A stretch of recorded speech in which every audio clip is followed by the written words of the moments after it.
අපි පානම ඉඳලා කුමන පැත්තට යන ගමන් ඉන්නේ. කවුරු හරි කුමන කුඩුම්බිගල ඒ වගේම ඔකන්ද පැත්තට කවුරු හරි ගමන් කරනවා නම් මේ පාරේ තමයි යන්න තියෙන්නේ.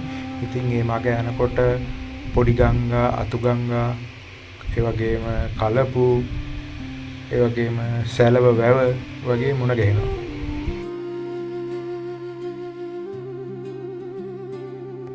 මේ සැලව ඇල මේ හරියේ බහැලා ඇවිදින්න පුළුවන් හරියම ලස්සනයි. හැබැයි ඔයගොල්ලෝ මතක තියාගන්න බැරි වෙලාවත් කුළු හරක් හරි අලි හරි ඉන්නවා නම් ඔයගොල්ලෝ බහැලා ඇවිදින්න හදන්න එපා. මොකද එකපාරක් මට මතකයි මාව කුළු හරක් එළෙව්වා මේ ඔය ස්ථානයේදී. බේරුනේ වතුරකට බහැලා කොහොම හරි.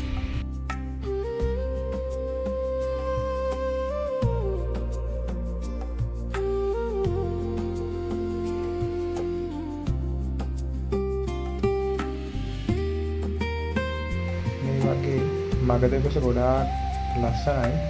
ගොඩාක් තරමින් තියෙනවා මේ සැලව වැව.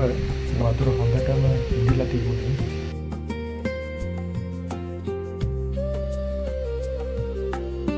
මෙහෙම හුඟක් දුර ගියාම හම්බ වෙනවා පුරාවිද්‍යා ස්ථානයක් වෙහෙරගෙම කියලා.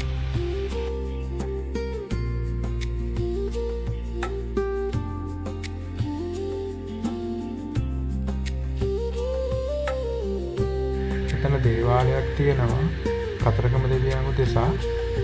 ඒගොල්ලෝ වාර්ෂික වේතන මුළුතැන් පූජාවක් පවත්වනවා. අපි යනකොට ඒගොල්ලෝ එතන ලෑස්ති වෙලා හිටියේ. ඇත්තටම මේක සම්පූර්ණයෙන්ම කතරගම දෙවියන්ගේ අඩවිය. ඒ නිසා ඕගොල්ලෝ ගියාම කට පරිස්සම් කරගන්න. ඒගොල්ලෝ පාදන හොද හිටියේ. මේ තියෙන්නේ ඒ කෙම. මේ නිසා තමයි මෙතෙන්ට වෙහෙර කෙම කියලා කියන්නේ. ඉතින් ඒගොල්ලෝ අපෙන් ඇහුව කොහෙද කියලා. අපි කිව්වා අපි හොරණ කියලා.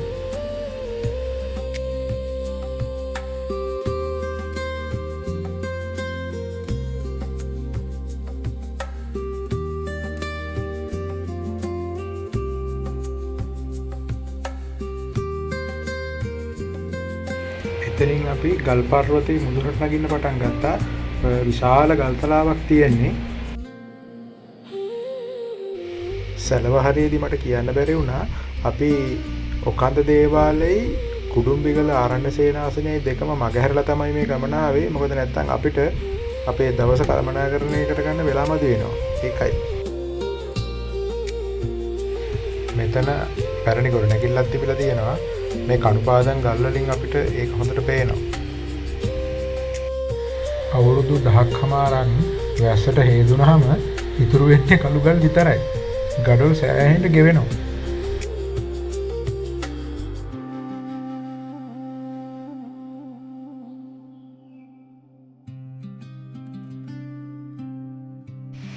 ඊට පොඩ්ඩක් ඉහළින් දිග පඩිපෙළක් තියෙනවා අපි දැක්කා. පඩිපෙළේ පටන් ගන්න තැනම පඩි නැති නිසා අනිවාර්යයෙන් මෙතන විශාල ඉදිකිරීමක් උසට තිබිලා තියෙනවා. නැවතත් ගඩොල් ගොඩවල් සහ කණුපාදංගල් හමු වුණා ඒ කඳ මුදුනේදී. මේ ප්‍රදේශයේ පුරාම පැතිරුණු ගොඩනැගිලි රාශියක් තිබුණු බවට මේ ගඩොල් ගොඩවල් සහ කණුපාදංගල් ඒ වගේම භූමි ලක්ෂණ වලින් අපිට ඔප්පු වෙනවා. ඒ වුණාට එක සෑයකවත් නටබුන් ඉතුරු නොකරන්න නිදන් හොරු වග බලාගෙන තියෙනවා. එතනත් තව දිය පිරුණු පොකුණක් තිබුණා.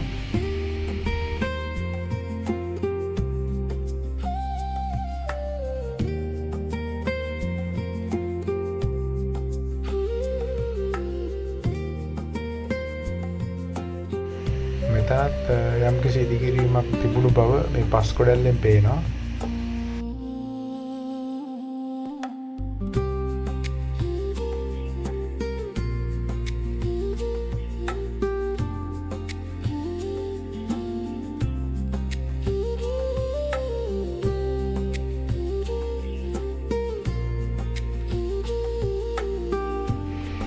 මේ පැත්ත තමයි අපි අර පොකුණ ළඟින් උඩට නැගපු තැන.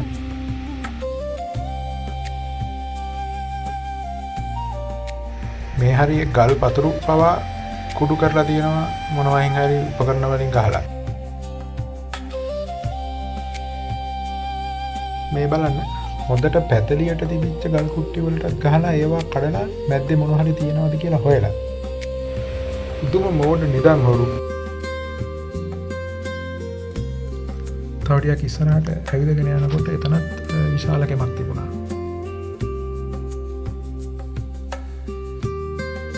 ඇත්තටම උද්‍යාන භාරකරුවන් විසින් මේවා සිමෙන්ති කොන්ක්‍රීට් දාලා වතුර රැකෙන විදිහට හදලා තියෙන එක ගැන අපි ඇත්තටම මේකට ස්තුති කරන්න ඕනේ.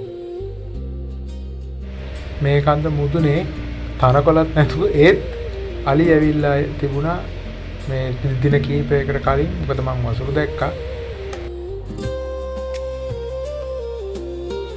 කෙමක් සමග විහාරයක් ඉන්න වෙහෙර කෙම කියනවා මෙන්න මේ. බලන්නකෝ අවුට පරිසරය.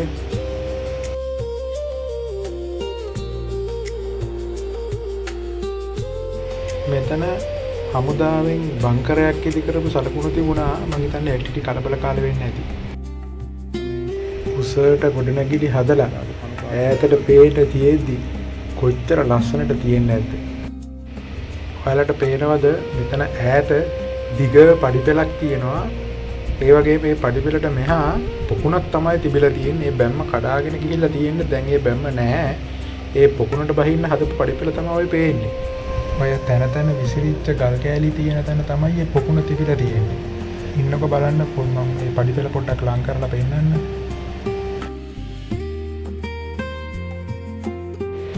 යම් කිසි දෙයක් රැඳෙන්න පුළුවන් හැම තැනකම පස් තමා තියෙන්නේ. හේතුව තමයි අතීතයේ තිබුණු ගොඩනැගිලි වල විත්ති හේදිලා.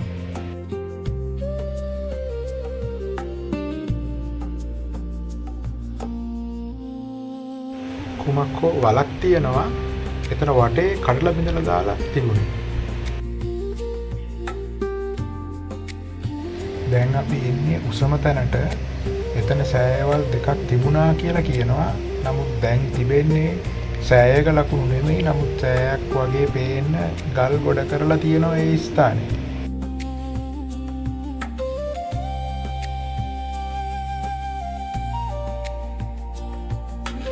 මේක නම් මෑත කාලේ හදලා තියෙන්නේ ඕනනම් අවුරුදු 6-7ක් වගේ ඇති.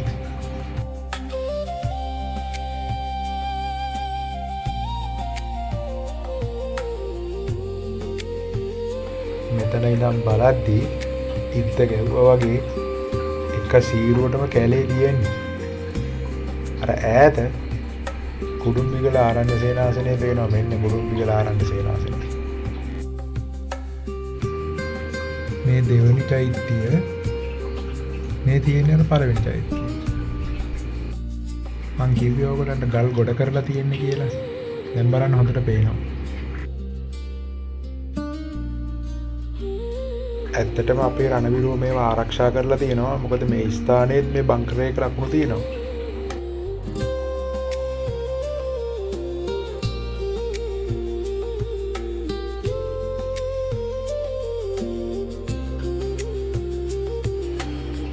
දැන් අපි එතනින් සමුගන්න සූදානමින් ආපසු එනවා. එතකොට අපි පහළට බහින්න තිබිච්ච තවත් පැරණි පඩිපෙළක අවශේෂ දැක්කා. එහෙනම් ආයුබෝවන්.